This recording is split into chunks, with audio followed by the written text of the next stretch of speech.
Excellencies, ladies and gentlemen, thank you, or as we say in Fiji, I am thankful to be with you all for this year's Climate Vulnerable Forum. Just last week, I addressed the Global Smart Energy Summit in Australia, where I stressed the need for countries of the world to embrace firm commitments to curb their emissions, particularly those with highly developed economies. I made it clear that these commitments, whether for 2030 or 2050, are not aimless targets. They are life or death deadlines. I admit speaking in such harsh terms is, well, harsh.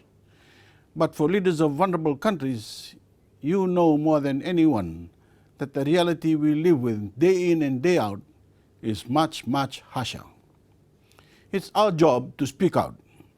As vulnerable nations with vulnerable economies, we must come together and hold the high-emitting countries accountable. Heads of countries and corporations alike need to take notice. While we may be vulnerable, we will not sit quietly as they kick the can of accountability to the next generation. China recently announced a net zero target by 2060. Microsoft, Apple, Google, and Facebook recently announced net zero targets of their own, with some even going further by pledging to remove their historical carbon footprint. So for companies and administrations who balk at the idea of putting their commitments in writing, know that those whose lives depend on your actions are watching you. You have no excuse. By making a commitment and putting a plan in writing, the rest of the world can count on your progress. Instead of living in fear, we can have hope for our country's future and the futures of our children and grandchildren. It's like a wedding band.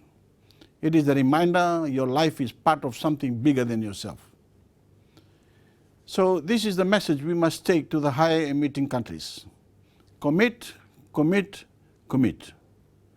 Choose what lasting legacy you want to leave.